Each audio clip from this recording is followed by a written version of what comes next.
नमस्कार, everydmedia.com पर आपका स्वागत। मैं हूं राजेंद्र द्विवेदी। आज मैं आप एक ऐसे विषय पर चर्चा कर रहा हूं, आप सोचेंगे कि बेमौसम की बरसात हो रही है। वो है कि 2018 में आपको याद होगा एक ऐसा अभियान चला था मी टू।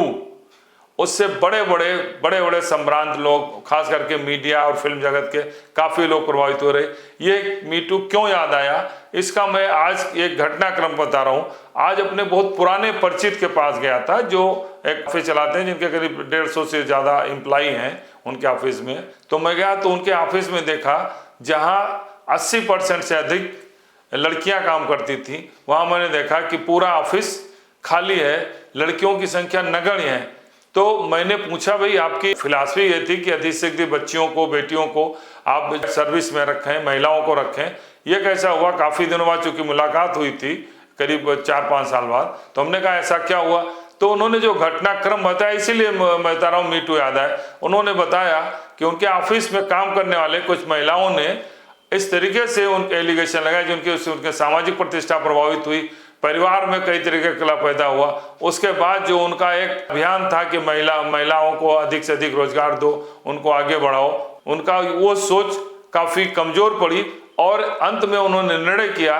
समय भी पूरे ऑफिस में, देश भर में उनके जो ऑफिसर्स हैं, 150 का लगभग स्टाफ है, 4th क्लास से लेके चार्टर्ड अकाउंट से लीगल लेकर के करीब 150 का स्टाफ है। एक भी महिला को नहीं रखा। और ऐसा नहीं है, आज भी वो मदद करते हैं बच्चियों के पढ़ाई में, बच्चियों की शादी मदद करते हैं। उसका कारण जो उन्होंने बताया वो चिंता का विषय भी है, और वो खुद उससे पीड़ित हुए, उनके ऑफिस के 2 लोग और प्रभावित हुए। वो कि कई साल बाद, 4-5 साल बाद कई लड़कियों ने ये आरोप लगाया। एक उनका बहुत अच्छे चार्टर्ड अकाउंट थे, उस पर लगाया, जिसे उनको कंपनी से हटाना पड़ा।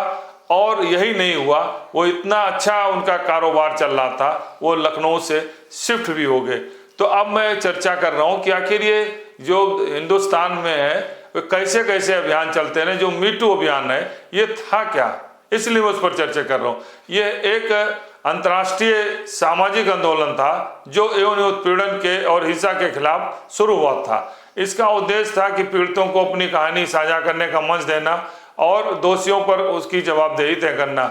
यह आंदोलन 2006 में अमेरिका की कार्यकर्ता तराना बर्के ने शुरू किया था, और यह था कि अश्वेत और जो हाशिए पर रहने वाली महिलाएं थी, उनके साथ उत्पीड़न होता था।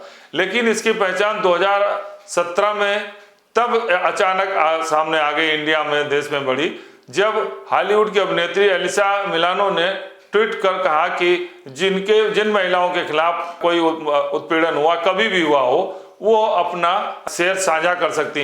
इसके बाद तो भारत में बाढ़ जैसी आ गई। अब आप सोचिए कि 2018 में सबसे पहला मामला अभिनेत्री तनुश्री दत्ता द्वारा अभिनेता नाना पाटेकर पर लगाया गया। इसके बाद मीडिया, फिल्म इंडस्ट्री, राजनीतिक, कारपोरेट, शिक्षा में एक लंबा सा अभियान शुरू हो गया। और इसमें इंटरेस्टिंग ये था कि कोई महिला आके खुल के कहती थी कि 15 साल पहले, 12 साल पहले, 18 साल पहले मेरे साथ इस तरीके से यौन उत्पीड़न की घटनाएं हुई हैं। उसका कोई सबूत नहीं था, जिस पर आरोप लगता था उसकी सामाजिक प्रतिष्ठा प्रभावित होती, वो उसे नौकरी छोड़नी पड़ती थी, पारिवारिक रूप से उसे अपमानित होना पड़ता और सामाजिक रूप से बहिष्कृत होना था।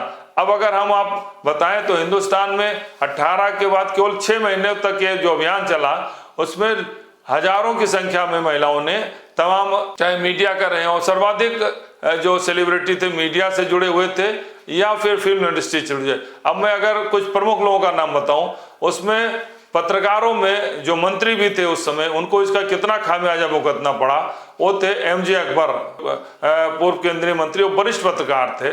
उस पर 11 महिलाओं ने उन पर उत्पीड़न का आरोप लगाया था, उनको मंत्रिमंडल से हटना पड़ा। जो महिलाओं ने लगाया था उसमें प्रिया रमानी थी, पल्लवी गोगोई थी, गजाला बहाव थी, सुतापा पाल और तुलसा पटेल जैसी महिलाएं थीं।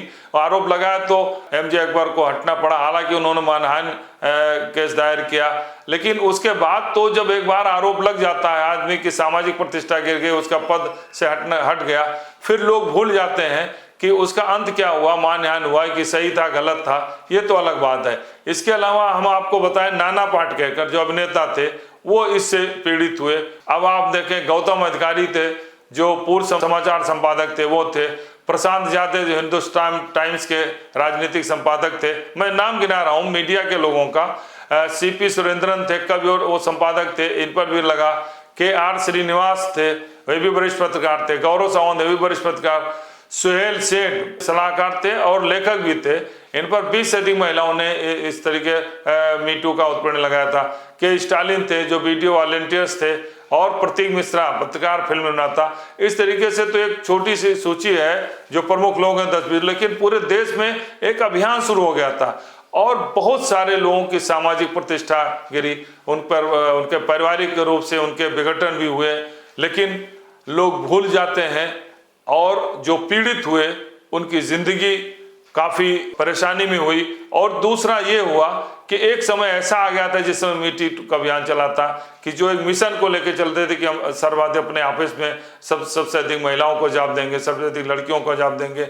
उनके भी दिल में ये दहशत बैठ गई, कहीं ये पुनरावृत्ति, क्या ये कहीं ये घटनाक्रम हमारे ऑफिस में या हमारे साथ घटित ना हो। तो आज मैं इसलिए चर्चा कर रहा हूँ कि मैं जिस ऑफिस में गया था वो बहुत पुराने हमारे परिचित हैं और उनका एक कमिटमेंट था। उनकी भी 2 बेटियां हैं, तो उनका मानना था कि बेटियों को ही मैं आगे बढ़ाऊंगा, उन्हीं को जॉब दूंगा। और एक स्थिति थी कि उसमें अधिकांश क्या मिल के 90% जो है ऑफिस में और उनके साथ में काम करने वाली महिलाएं, लड़कियां थी। लेकिन मीटू ने काफ़ी नुकसान किया, उनके विचार में बदलाव लाए और उनके एक जो चार्टर्ड अकाउंट थे, बहुत ही अच्छे थे, जो पूरा कंपनी देखते थे, उसका शिकार हुए और उन्हें लखनऊ छोड़ के जाना पड़ा। यह कष्ट आज भी बना हुआ है। लेकिन ऐसा नहीं है कि उन्होंने महिलाओं या बेटियों की मदद करना बंद कर दिया। आज भी उनकी भावनाएं वैसी हैं, आज भी वो महिलाओं की, लड़कियों की या जो पीड़ित हैं उनकी मदद पूरी तरीके से करते हैं। एक ऐसे विषय का चर्चा कर रहा हूँ जो सामयिक, हमेशा सामयिक रहेगा। और यहाँ तो एक अभियान शुरू होता है, कोई अभियान शुरू हुआ, पीड़ित होते हैं लोग, उससे प्रभावित होते हैं, फिर लोग भूल जाते हैं। तो आज मीटू पर इतना ही। धन्यवाद।